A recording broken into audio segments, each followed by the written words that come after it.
Okay, I think we should make a start.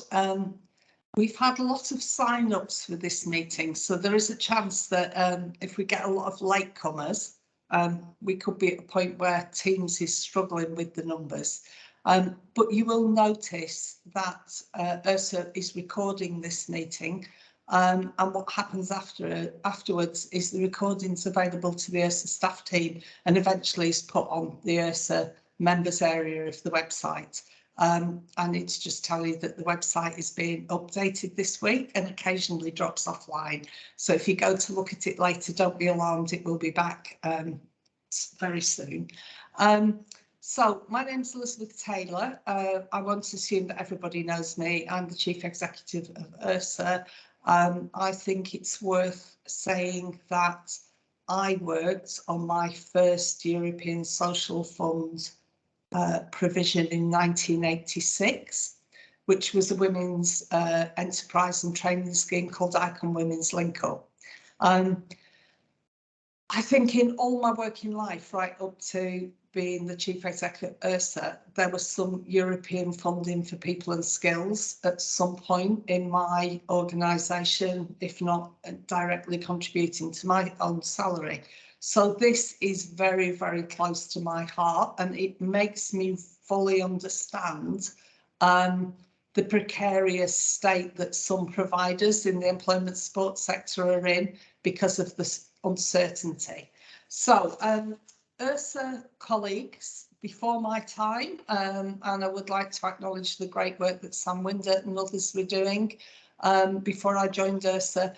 We've been involved in the space around what would replace people and skills, employability provision when the European Social Fund, ESF, ESIF, ERDF, however it's been funded for people, skills, self-employment, whatever, came to an end. We've been trying to get to the point where it was seamless, and we were incredibly frustrated when we spotted the gap between provisions ending in 23 and the opportunity for new things to start in 24. We've been lobbying quite hard around that, and with others, we know that we have been able to influence the voluntary sector workaround that there now is. So we will continue at ERSA to do our work. This is the first of our sort of post announcements about SPF forums, although the forum has been meeting for several years now. We've done roundtables with the policy team at DWP about good lessons we could learn from previous European provisions. We have done lots of stuff about what good looks like. We have tried to limit the complaining about bureaucracy, but we have tried to say if there was less bureaucracy, we would get more money through to delivery and end users. We are currently doing a call to action to the employment support sector, and I'm sure, and I won't go through that in great detail because I'm sure if you've joined the meeting today, you will have seen our call to action. But we are encouraging ERSA members, all ERSA members, whatever your organisational structure, ownership structure, wherever you operate in the country, however large or small you are, to engage with your local authorities, with your lead members and the local authorities in the areas that you deliver now, and to make as much noise as you can about the good work that you do. And not only about the good work of your organisation, but about the end users that you serve, the people you get into work, and the ability that you've got to engage with people in the labour market that we need closer to the jobs to meet the vacancies gap and to address the participation challenge. So please, I'm sure many of you are doing it, but please do that. ERSA is continuing to, after the local government elections today, we will send out our national mailing again. We have now got to the point where having meetings with elected representatives at Westminster, meeting with ministers and shadow ministers, and just trying to champion the voice of the sector. But so much of it needs to be done by you at a local level, and I think we need to return to that at the end.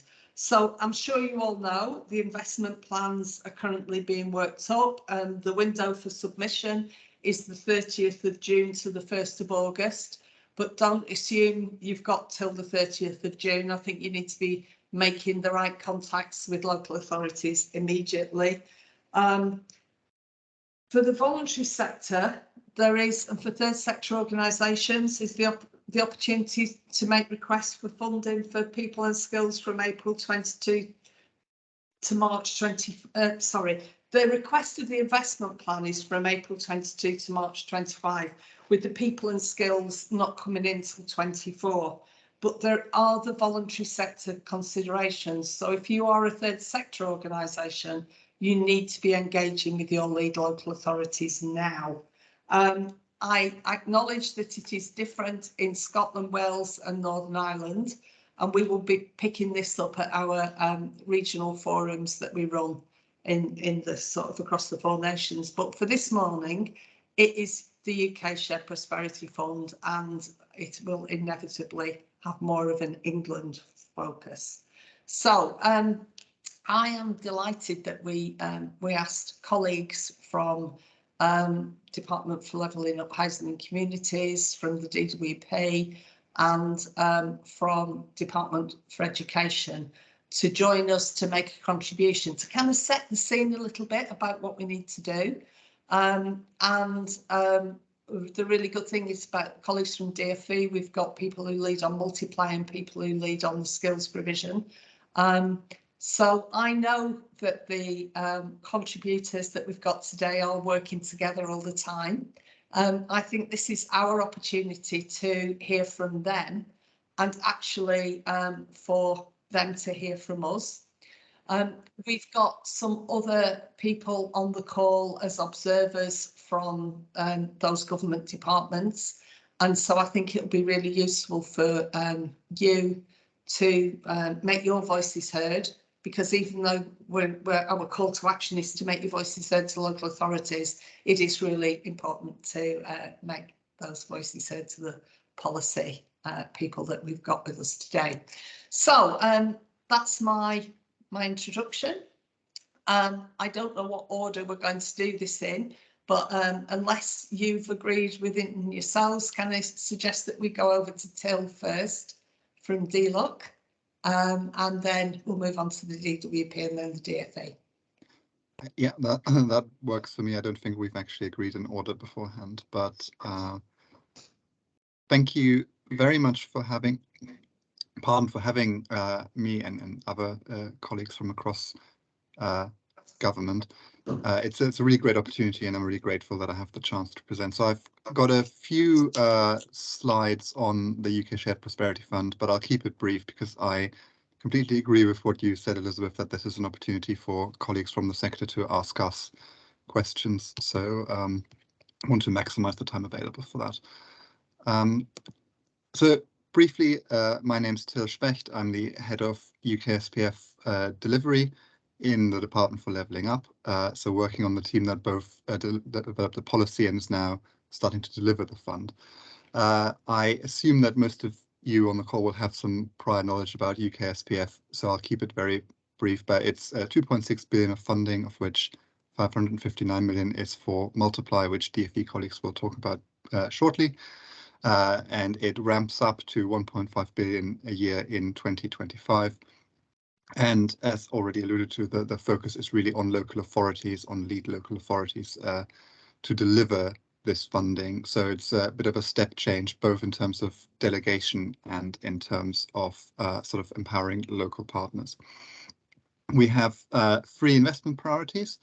Clearly, people and skills is the main one that's of interest here, but there's also supporting local business, where there can also be an element of sort of skills training, and then community in place, which is about sort of, you know, building pride in place, strengthening community cohesion, strengthening the social fabric of our society.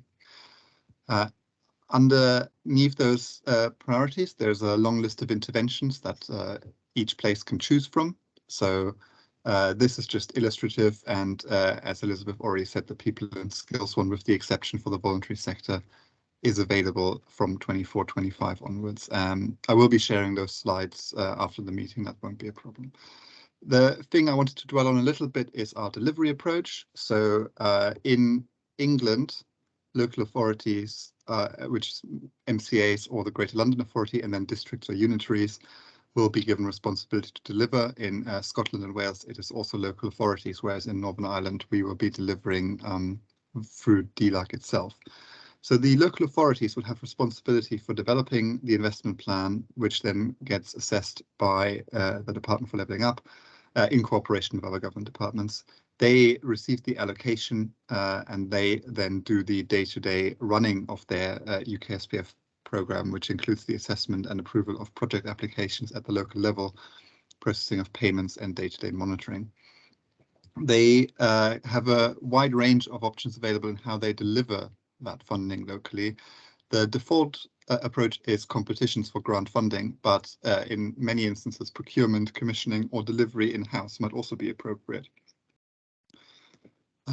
The important role, and Elizabeth already stressed this, but I think it's worth repeating, is the important role for stakeholders is to actually work with local authorities. Each delivery geography, so each lead authority, needs to put in place a sort of advisory panel, if you like. So that includes voices from all across the community, both employers as well as sort of charitable organizations, anyone who really has anything of value to add to conversations about how the money should be spent locally. So we really encourage you to engage now with your local authorities, participate in these groups, share your insight, help to shape those plans to make sure that they reflect local needs. We are also considering sort of how we can encourage local authorities to share best practice, but I think there's also a role for larger organizations or networks such as this, where you can exchange views about how the engagement with local authorities is going, and we really value the notion of organizations working together, but also sharing with local authorities what can be done, what should be done, how local needs might be addressed, because similar places might have similar local needs. There's then a second role, really, which is once the investment plans are signed off, local areas will commission either a call for funding, or they will commission activity to be delivered in one way or another. And there's then a role for you as potential providers of interventions through the UK Shared Prosperity Fund.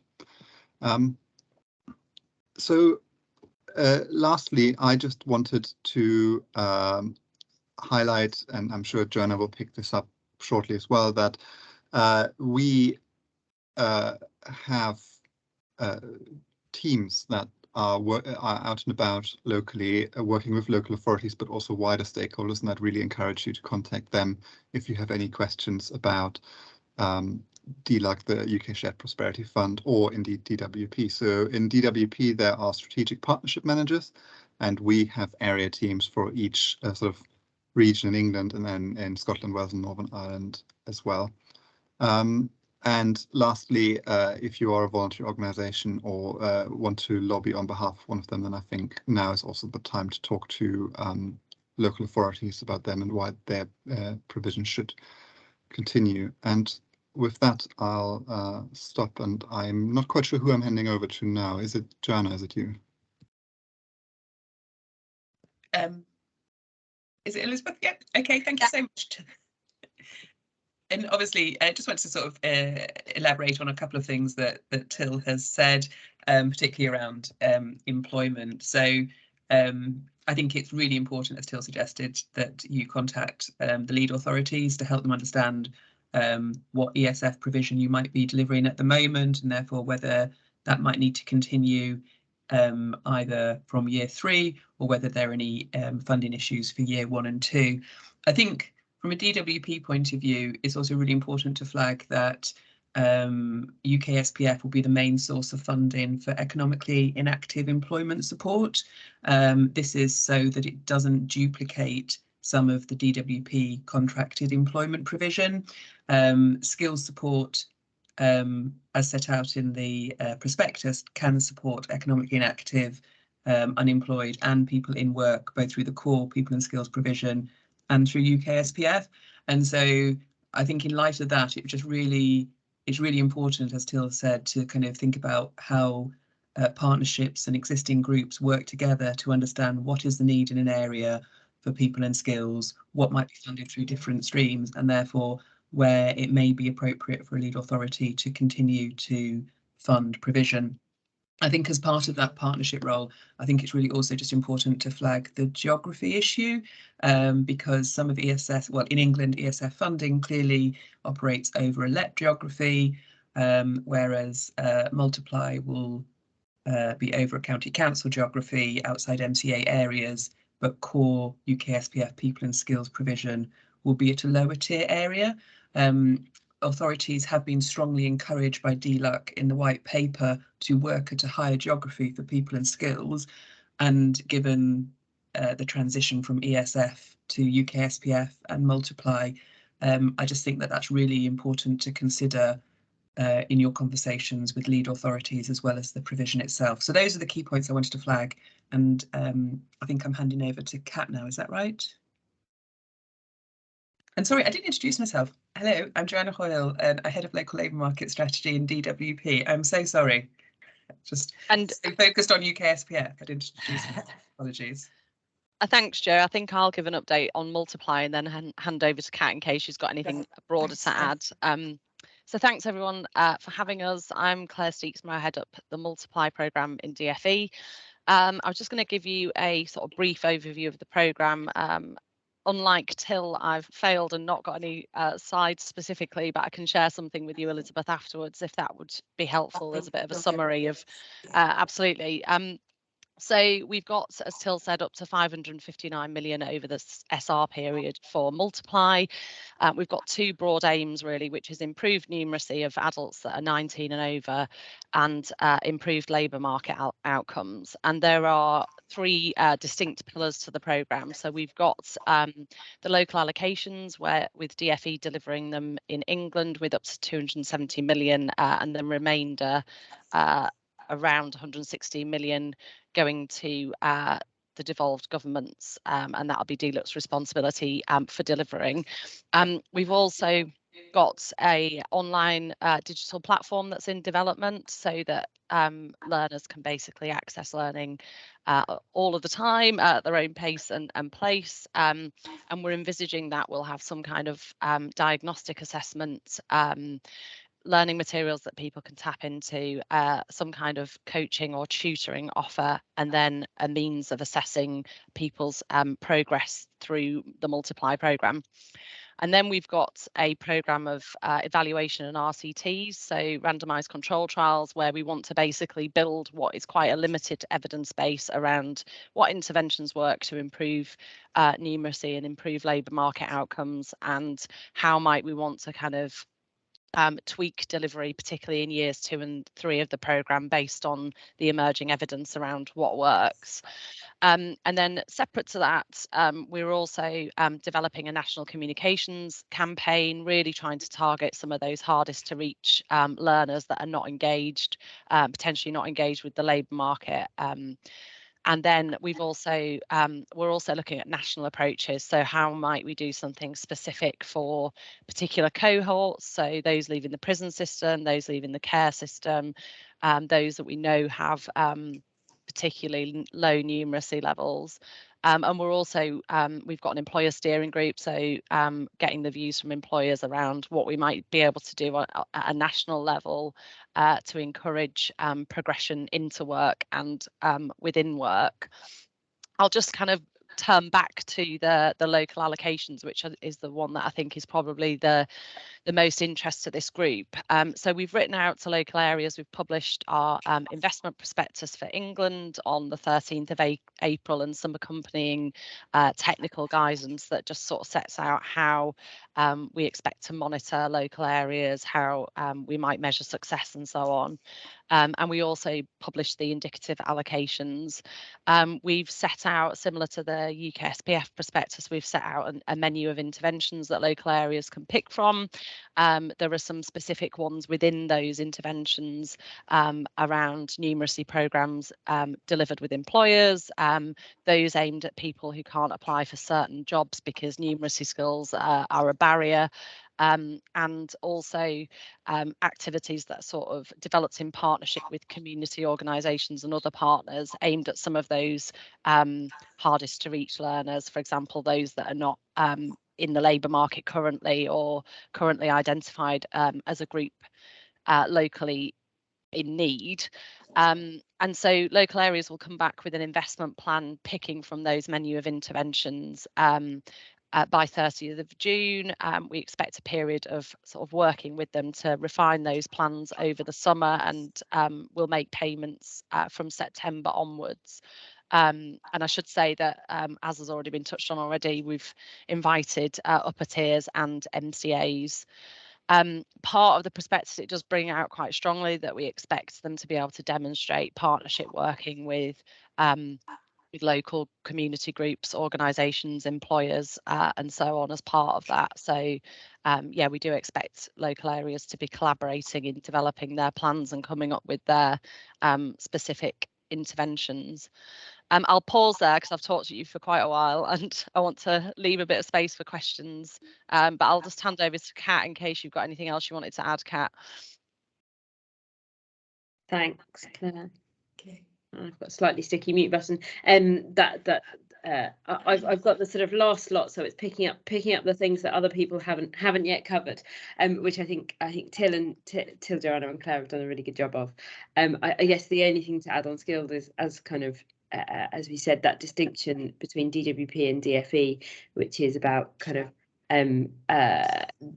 skill provision can be targeted at those in work and not just the economically inactive. The kind of interventions list is designed to be kind of quite full and thorough. Obviously, people can choose if they've got innovative interventions that they want to do that aren't covered by that list. Then those can form parts of bids as well. But I'm not sure. I think probably the best thing at this point is for those in government to stop talking and to open up to kind of questions, comments, and for us to listen a bit. Okay. Okay. So I'll say two things before we move to the roundtable conversation. The first one is I can see a lot of really good networking going on in the chat. So if you aren't looking at the chat at the moment, I would suggest just cast your eyes over there.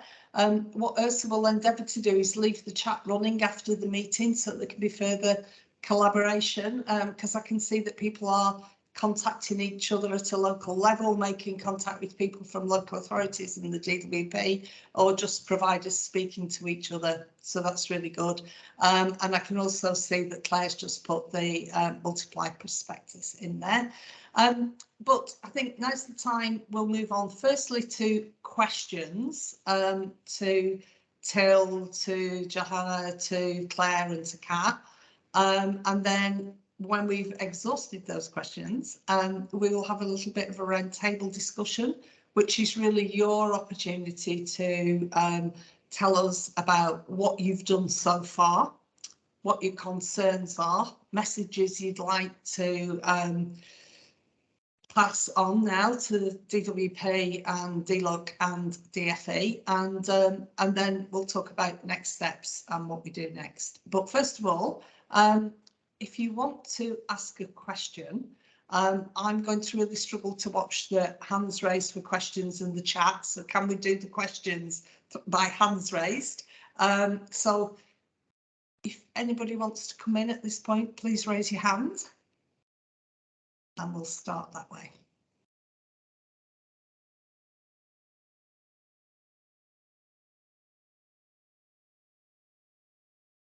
I can't see any questions yet, but I was asked. Oh, Jess Carr, brilliant. Please come in.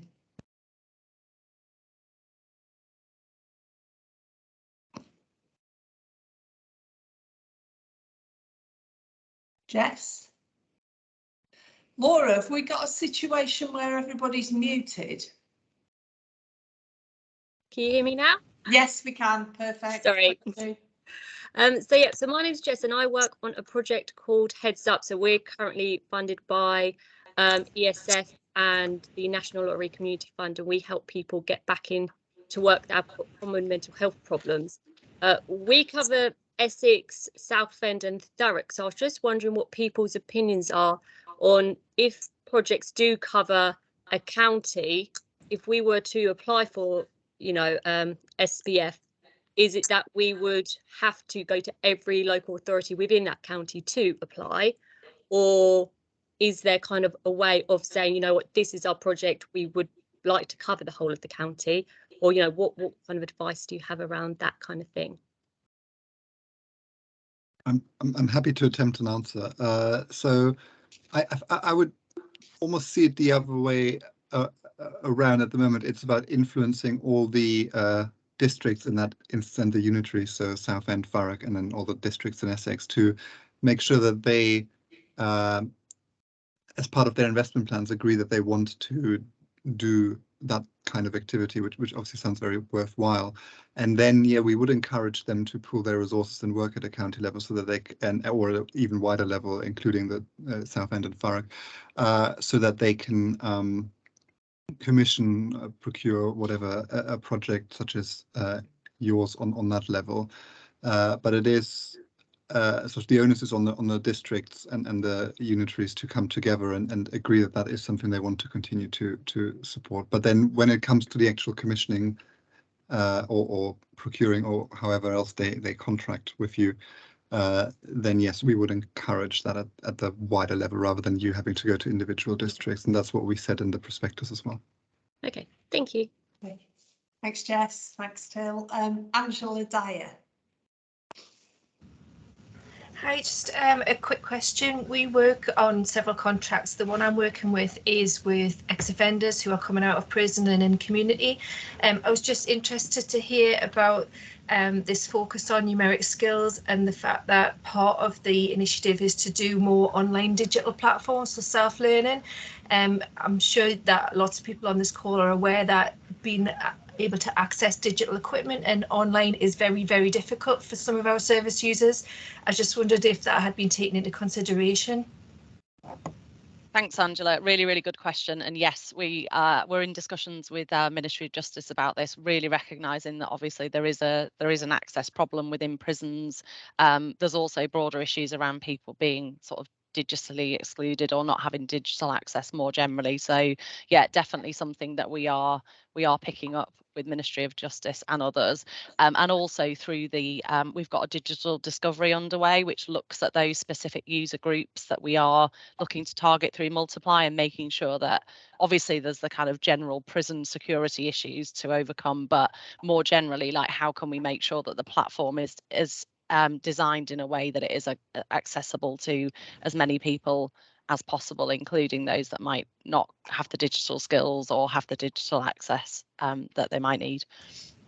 Yeah, I think the question was as much about people when they're in the community not having access to digital equipment and not having access to being able to get online either. That it's a major issue for some of our learners. So if that's the only way they can access this, it could be problematic. Absolutely, and yeah, totally recognise that, and we want the platform to be complementary and not to kind of replace face-to-face learning. So, you know, we'd still expect there to be that face-to-face provision for those learners.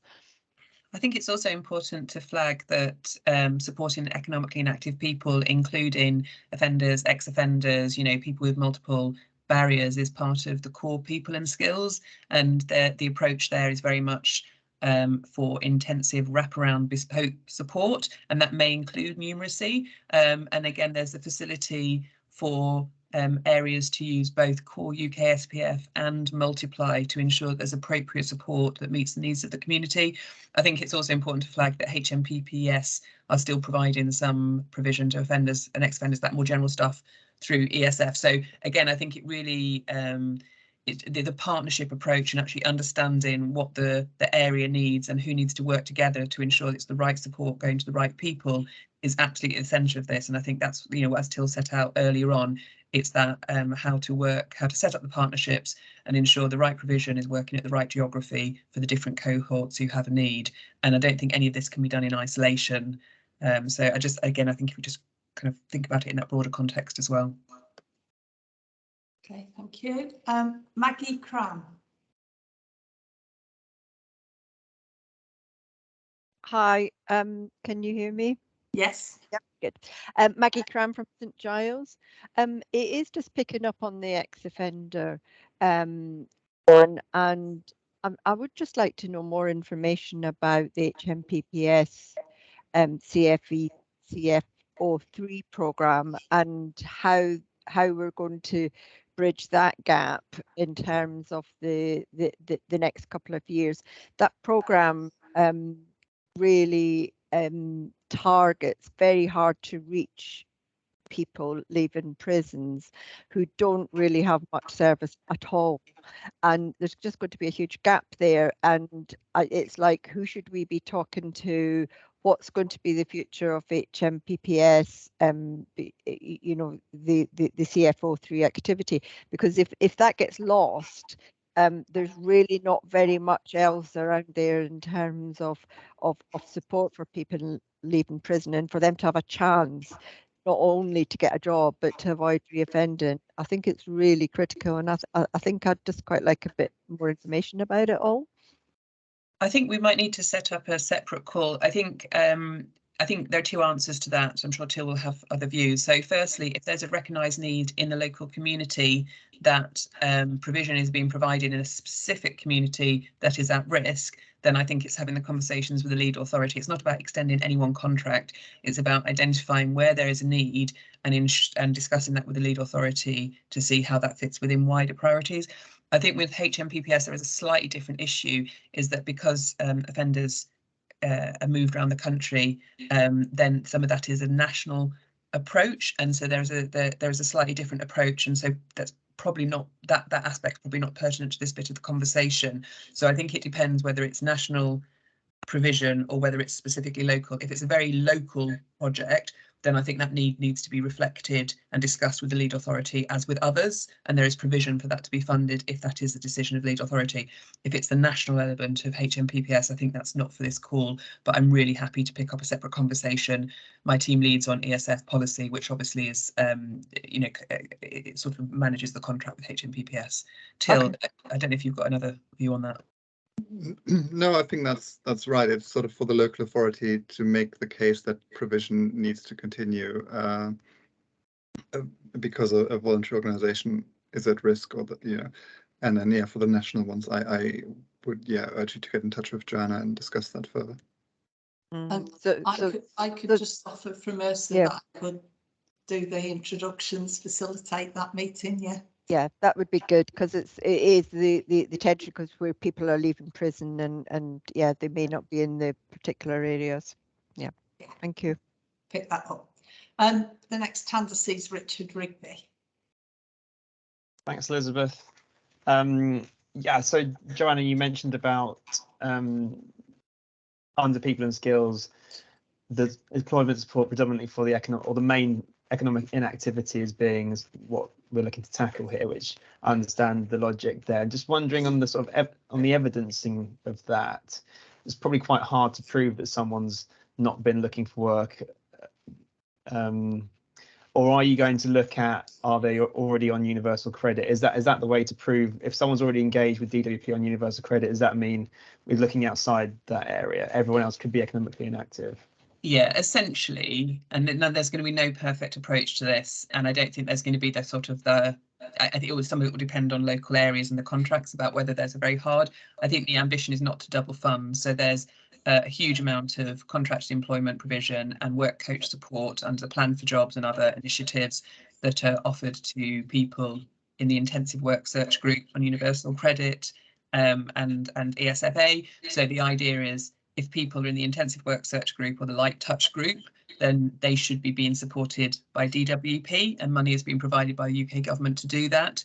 This is recognising that there are people who are on benefits and who are off benefits who are not in those groups, and this is predominantly trying to ensure that funding and support are going to people who are not accessing it through DWP, because it's focused on a slightly different cohort.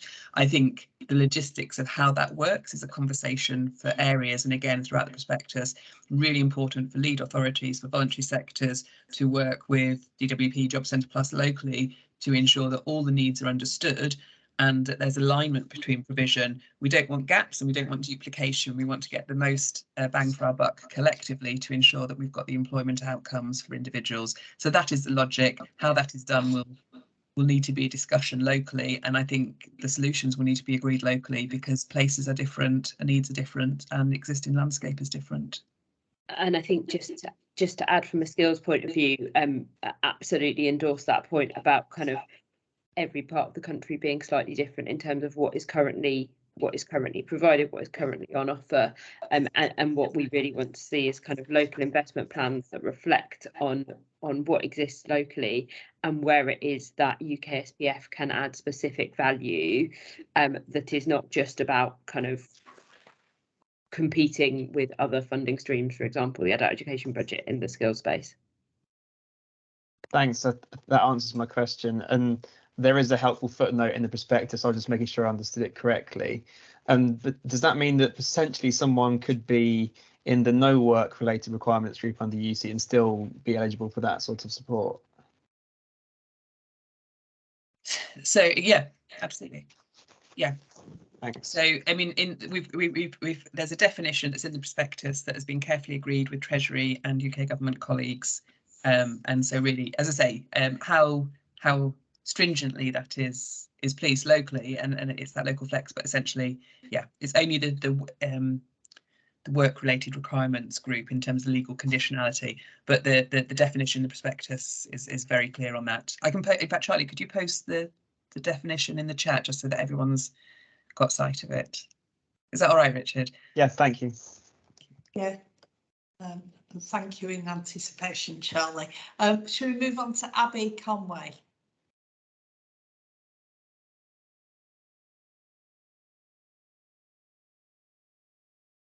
Abby?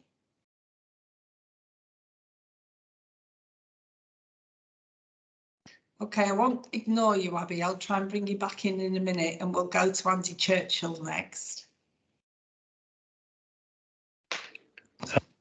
Hi. Still working through all these various documents. The interventions look really interesting, but it's going to take some time to see how they fit together locally. I've got one thing I'm confused about, and this is probably an incredibly simple matter. We're talking about getting a local investment plan put together for the Shared Prosperity Fund, and the deadline for the plan seems to be the 30th of June for DFE, and between 30th of June and the 1st of August for DLUHC.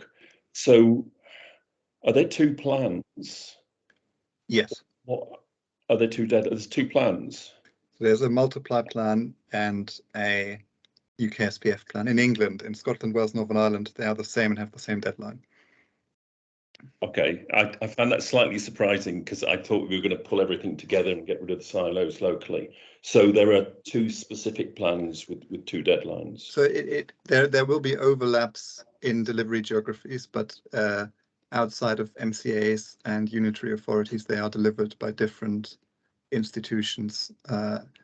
We hope that everyone talks to each other, and we don't anticipate there being silos our end when we assess and work together. So Claire and I and our teams are working incredibly closely together, but there are separate plans. Thanks. Okay, thanks. Abby, do you want to try and come in now? If not, we'll move to Sue Ormiston.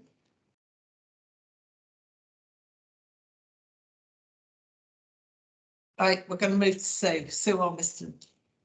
Hi, so yeah, I'm Sue Ormiston from the National Lottery Community Fund, and I was actually talking to Joanna earlier this morning about building better opportunities, and I know there's quite a lot of building better opportunities grant holders here today, and we were talking about the potential gap between BBO delivery ending, which will be early next year, and the Shared Prosperity Fund for Employment and Skills funding starting in 2024. And I just really wanted to ask Joanna to repeat or emphasise the action that can be taken, because what we were saying this morning was that if as a BBO grant holder you feel that the communities you support will be left without any support once BBO ends, then the main point is to get in touch with your local authorities and tell them about the need, because there is there is the opportunity for that funding to be brought forward and for funding to start earlier. Is that right, Joanna?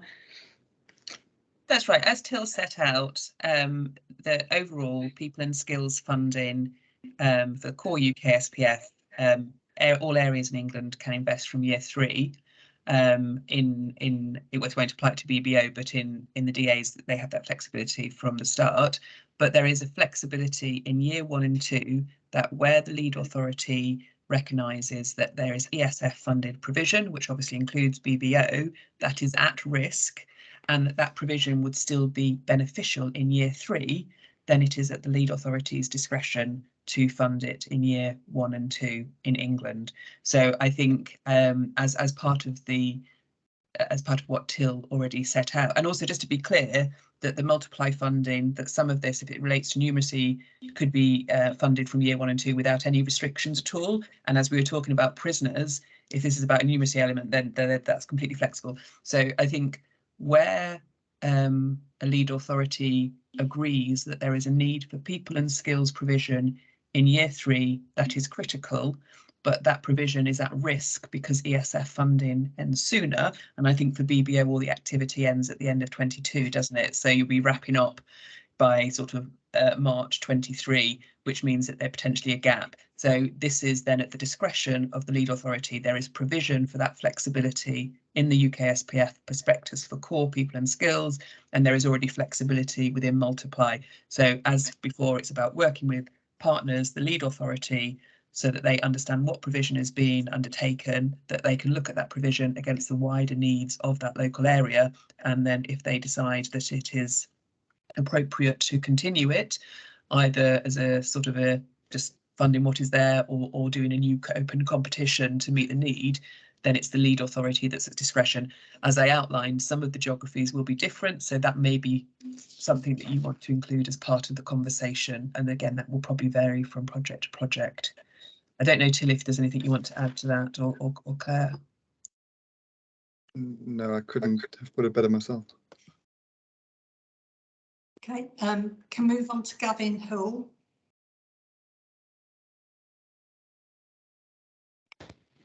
Good morning, everyone.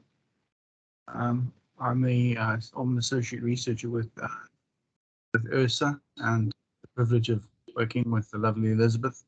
And what I have a few questions are basically around youth development and SEND, and really going through the green paper at the moment. Government is looking at the section under that review, and this is affecting young people transitioning out of, say, prison and also into work. And there are also huge gaps in between transitioning out of school and into the world of work. And we're seeing at a time an increase in needs, at a time where there are an increase in jobs and an increase in people out of work. So I'm just wondering if anybody here has got the answers as to why that is happening and what can be done about it.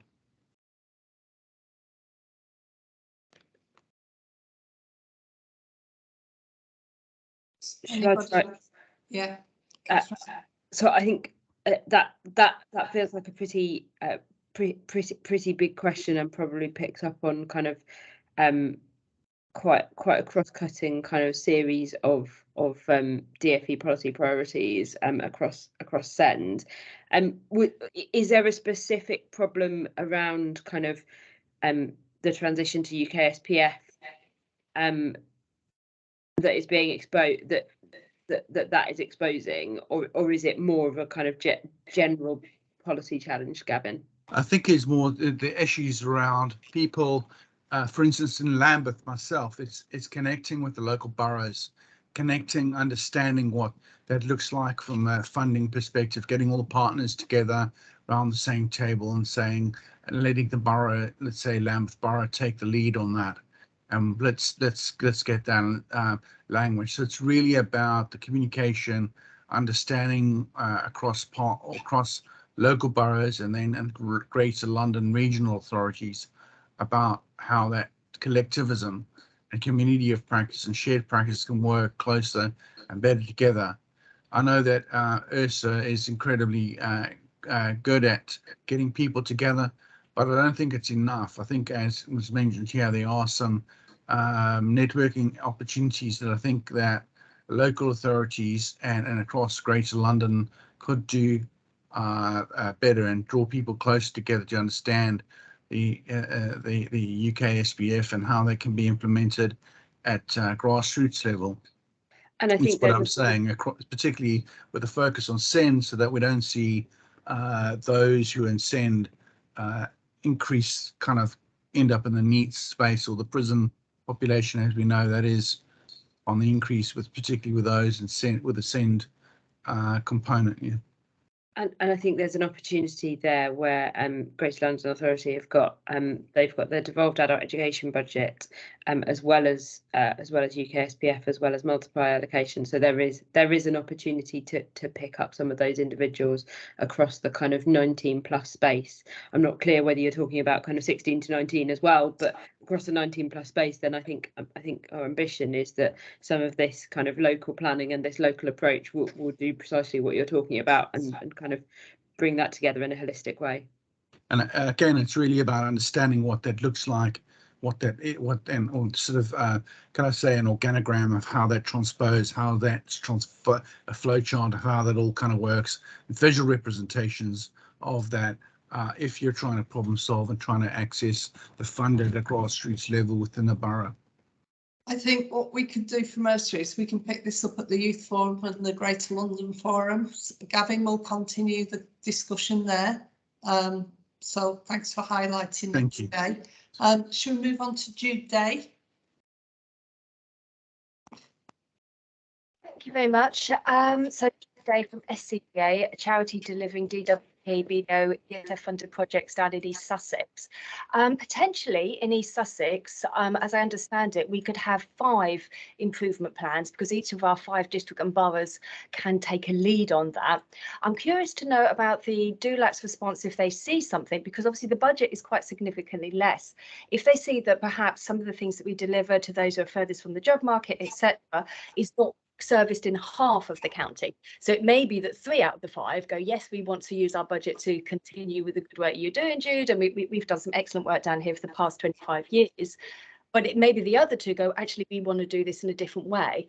Would the DLUHC team come back and say, actually, we want to see consistency and not postcode lottery aspect for those who are furthest from the job market, who do need that? Because generally speaking, obviously DWP programmes, of which we deliver the work in health, is across the county. And we've gone away very much from over the years of the work programme time when we did have different providers delivering in different areas. So I'm just wondering what the role of the DLUHC team is. I'm hoping it won't happen down here. We are in the process of talking to all the district and boroughs, but I'm just wondering if we could say back to them, well, you do know this will happen, or this will happen to your plan if you haven't considered equity across the whole patch. Thank you. Okay, Thank you. So, I mean, the patch that we are concerned about is the relevant district or borough council. So we absolutely encourage them to have that join up to avoid any gaps in provision. But ultimately, what we want to see in the plan is how their proposed activity aligns with local needs and opportunities. And if out of the 5, 1 or 2 identify that they don't think they have that need, we'd obviously critically challenge that. But it's a very fundamentally sort of different approach to how we previously delivered funding, in that it's giving local authorities the lead and they decide in a way what they need locally. Yeah. Okay, thank you. I've got 2 Lindsays now, so can we take Lindsay Zest first and then Lindsay Sweeney? Morning, thank you. Mine's not a question, but more of a suggestion. So I'm Lindsay Golland, I'm from Zest in Sheffield. We deliver ESF projects for education. So my suggestion rather than a question is, there's an organisation called Good Things Foundation. I just want to make sure that government are basically liaising with those about the digital divide and the access, because when you were talking earlier about talking to the prisons and things about people not being able to access the online platforms, I think they're the experts. They run globally, but they do a lot of good work in the UK. So I just think it'd be, I'm not getting paid by them, I'm not got any contract contracts with them. But I just want to recommend it. Okay, thanks, Lindsay. So I think that would be good to, I mean, I think our strategic partnerships can share that information, but I think the important thing is that information is going to the relevant lead authority, which actually, I don't know, is it Sheffield City Region now? But anyway. Yes. Yeah. Okay. Thank you. Lindsay Sweeney. Thank you, Elizabeth, and morning, everyone. A great panel. I really appreciate everyone taking the time here. I'm Lindsay Sweeney, Managing Director of Communities at Work, and we have a particular interest in the role of housing associations in employment support and also wider community development support, and obviously have an interest in UKSPF. Quick comment and then a question. We were disappointed not to see social housing listed explicitly in the prospectus on UKSPF in terms of partnership and the role of lead authorities in reaching out. But nonetheless, we have the sector, of course, has good partnerships into lead authorities and is hoping to leverage those in UKSPF, and is a recipient of a broad range of ESF and some ERDF funding, and is considered a voluntary organisation. So we as a sector will be following the lead of many of the panelists here in terms of recommending speaking to lead authorities, and also looking at where there may be cliff edges in provision and how UKSPF planning in years 1 and 2 in England can help to bridge that before we go into year 3 with higher funding and people and skills involved. So my question is whether anyone on the panel has any particular routes or recommendations that they would share for any organisation who wants to reach out to a UKSPF lead authority. There are many hundreds of them in England, and we know, of course, that many providers here will go across multiple geographies. All of those are a given. To my knowledge, there isn't a particular single platform or place that you can do that. By its nature, it's devolved and local. But I just wondered if you did know of any particular ways and means, or whether you would simply recommend, if an organisation has zero contact with the lead authority and wants contact, should they write to the chief executive or the leader of the local council, or start somewhere else? Thank you. Yeah, happy to take that one. It is a challenge. It is actually surprisingly a challenge for us, because obviously we have the contact details for the chief executive of each local authority, but the working level sort of person who will actually lead on the plan, we did not have those for all the local authorities, even in England, where obviously we have a much more long-standing relationship. So I think your suggestion about contacting either individual councillors or the chief exec is probably the best way forward. We are building up a database of contacts, obviously through the asking people to register.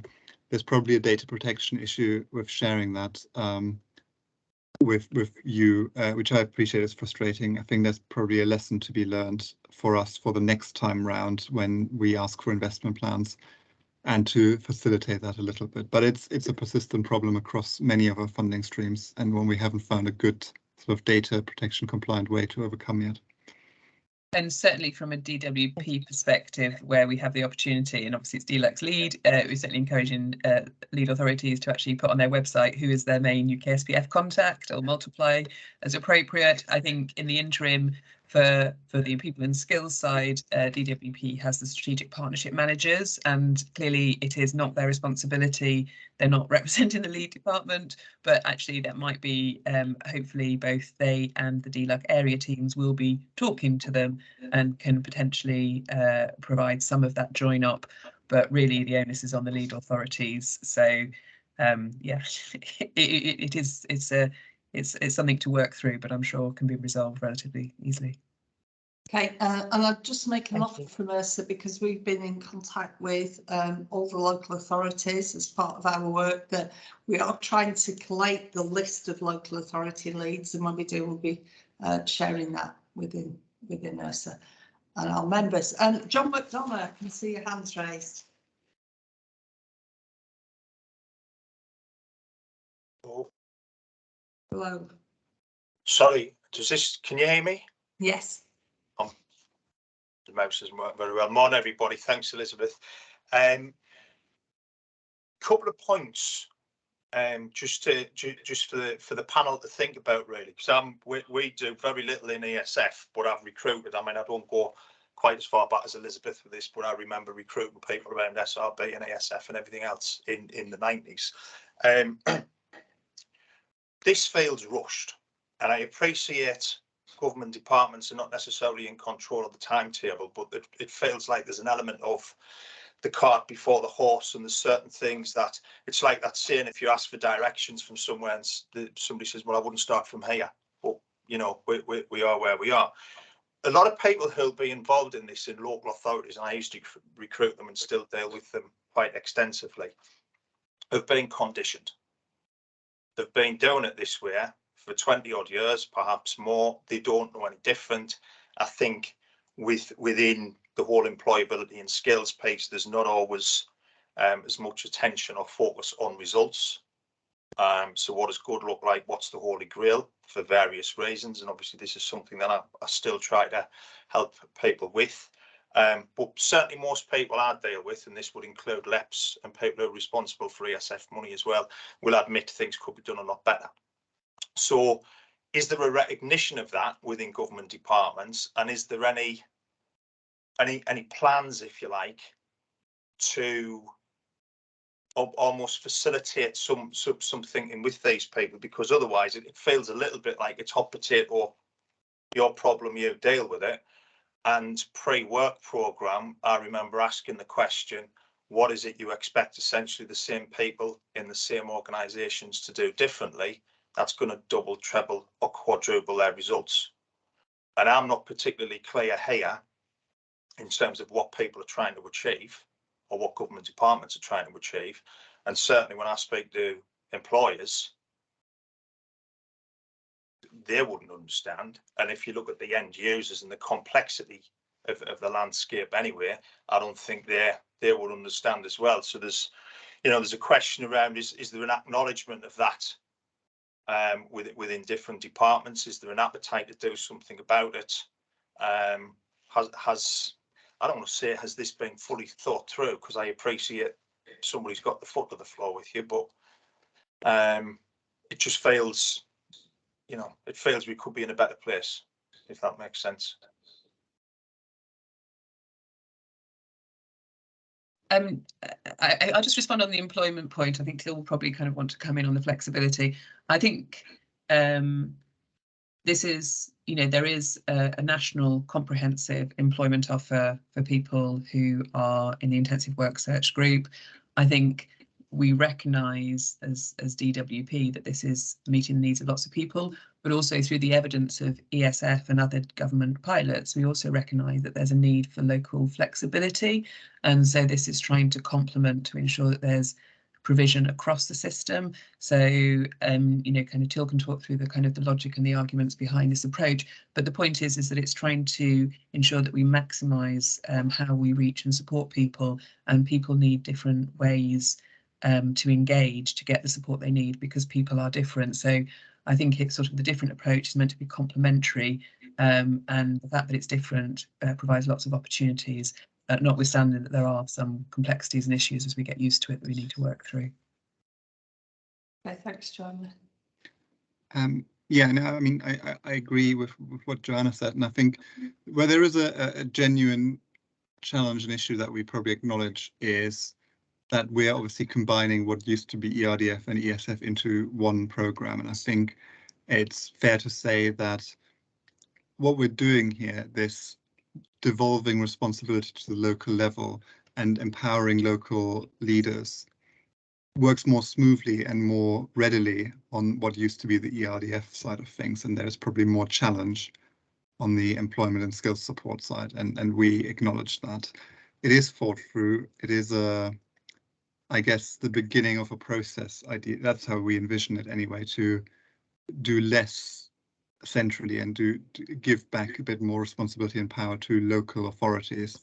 But with that sort of reversal of a decades-long process comes a challenge. And as you rightly say, people have become used to doing it one way, and now in the process of reversing that, things will be a bit challenging.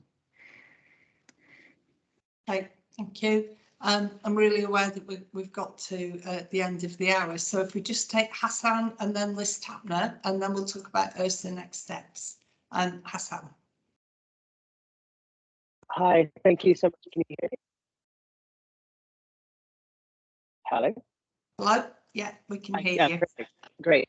As something that was brought up in the chat that I was hoping to get some input from kind of the government members. One of the things with ESF funding were, especially for small organizations, was the resources required on the reporting of outcomes and kind of that process. Will that be kind of using the same templates or the same kind of ideas of reporting, or are you guys going to be streamlining it to make it a bit less onerous for some of the smaller organizations delivering these programs? We're hoping to make it more streamlined and less onerous. That's the ambition, always. So we will be providing some more information to local authorities about outputs and outcome indicators that they need to collect. They will need to report to us on a regular basis.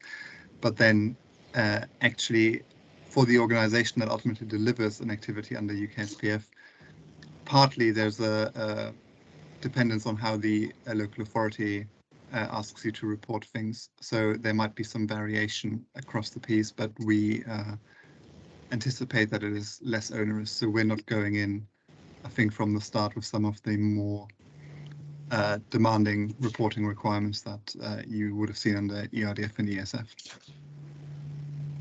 Amazing, thank you. Okay, thank you. And one last hand, Liz Tapner. Thanks, Elizabeth. Hi, everybody. I'm just going to say this from the heart because it's the only way that I can. As introduced, my name's Liz Tapner and I'm the Chief Exec at CellNet, which is a social enterprise, the social enterprise network for Lancashire. I'm also leading 3 Building Better Opportunity projects that Sue mentioned earlier. And also what we describe locally as the leader of 3 substantial projects that are at a cliff edge. I feel totally at the moment like I'm plotting fog. I really don't know which way to turn. My projects are at a cliff edge. We employ 175 staff on these projects and have a substantive caseload of people with multiple complex needs. I was really found the new prospectus quite heartwarming. People in place. This is our sector's bread and butter. This is what we do. Even more warming that there's an emphasis on the voluntary community sector and the wraparound support, the additional social value that the sector will deliver as an add-on without even thinking about what we're doing. All of this said, I just cannot see a way in at the moment. In Lancashire, there are 14 districts. We have written to every chief exec and member, elected member. These people are in election this week. They are also so busy. I just feel, I mean, I am so frustrated at how the expectation and the change absolutely just compounds capacity and our ability to move as quickly as what you want us to, while we continue our responsibilities to substantial projects and then make sure we don't hit this cliff edge that everybody's talking about, and then continue to do the good work that we're doing. I am plotting fog. Okay, thanks, Liz. And I do need to say that what was just said has been said by several ERSA members to me privately in recent weeks. So Liz is not alone with this. Till, do you want to come in response? I mean, I absolutely sympathise, and I completely understand where you're coming from. We, I think, have a really difficult balance to strike here in that it would have been obviously better to given more time for people to come together, for local authorities to develop their plans, but that's sort of set against the imperative to actually get the funding out and deliver. I don't think there's a good answer that I can give you to sort of allay your concerns, other than we understand it, and it's something that we considered as we drew up our plans. The timelines are not ideal. I completely acknowledge that. It is a balancing act, and I appreciate that for organisations, especially in this sector, it might be more challenging than in some others. It's not only the timelines, it's finding the routes in. I mean, you've already mentioned the GDPR data protection barriers to sharing this. It's just totally frustrating. It is something that we will solve. But I couldn't leave this meeting in an audience with yourselves, with you and Joanna in policy, without just saying, this is hard. This is extremely hard. And we support a lot of vulnerable people, and take that responsibility very, very, you know, very, very carefully. Liz, I just obviously completely support what Till says, and also recognise the difficulties. I mean, hopefully lead authorities after the elections will be able to really think through how they want to set out some of the engagement. What I would say is, again, for DWP, because of our kind of ESF role in England, do reach out to our strategic partnership managers so that they understand these issues and can voice them. Certainly at the national policy level, we absolutely hear you, but I know that Till and DFE do, and we can kind of think about how we can try and support that. And the other thing I'd say is that there is a role for MPs in this. So again, that might be a route that you want to think about in a specific region, because all the lead authorities need to work with the MPs. So it is frustrating, but as Till said, there are balances. But I think just want to give you assurance that within all government colleagues, we will try to think about how we can smooth this at a national level, but also think through at a local. But in the meantime, please contact strategic partnership managers, because we obviously, with our dual role through employment and with ESF, we have very keen interest to help understand where areas are. So it doesn't resolve any of the issues, but I think the point is completely understood, and I'm sure that sort of DFE and DLUHC feel the same. Thank you. Okay, thanks. Liz, I will contact you separate to this. Patrick. Hi everybody, Patrick Hughes, Chair of Groundwork East of the East of England. Excuse me. Can I just develop this point a little further, Liz, if colleagues would bear with me?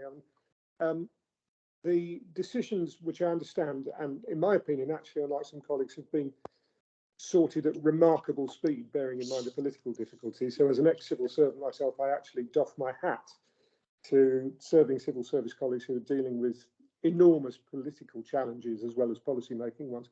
But the decision to go for such a varied model of lead authorities has a real risk attached to it that we'll end up with really radically different programs in different places. I wonder if I can illustrate it by just talking just for a moment about the East of England, which is a bit like Lancashire in some respects that the previous colleague was talking about.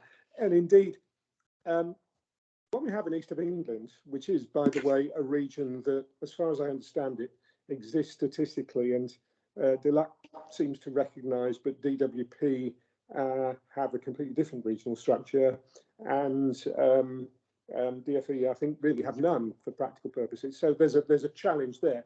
What we have is one mayoral combined authority, 5 unitaries, and 20 to 25 district councils, some of them really very tiny. That is an enormously complicated partnership map to involve for any organisation that wants to do things in various lead authorities within a region. I'm not lobbying to say you were wrong, because I understand why you've ended up with where you are. What I'm asking for is a bit more practical and proactive understanding that it's just a little bit more than about talking to MPs, which is great, we can do that, and talking to strategic partnership managers. I mean, I know one of them in DWP, and I've made a note of her email address already, so thank you for that. But actually, the bottom line is we're going to have problems, and it's to do with where you deploy your effort. If you're going to try and be a partner at all, we could, for example, in East of England, simply go hell for leather for, say, Luton and Cambridge, and that would actually sweep up a big chunk of the money.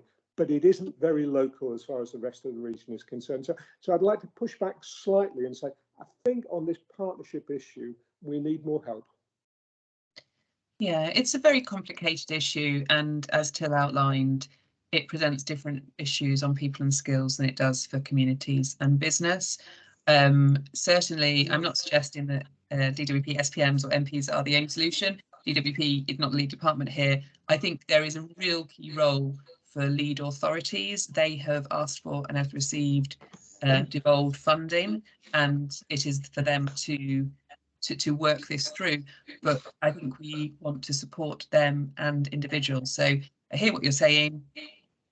A little time needs to bed in. All the issues that have been flagged are recognised, and nobody on this call has all the solutions, but over time, well, in the very rapid future, we are working, DLUHC leading lots of sessions with lead authorities, and this is being communicated, and they will need to ensure that they are providing some of the answers to these questions, because actually fundamentally the delivery rests with them. So as Till said, we do recognise what you are saying, and there are different issues, but these are to be worked through, and this is lead authorities to take the lead. They've received the allocations, and some of them will be processing that, and it may take a little bit more time.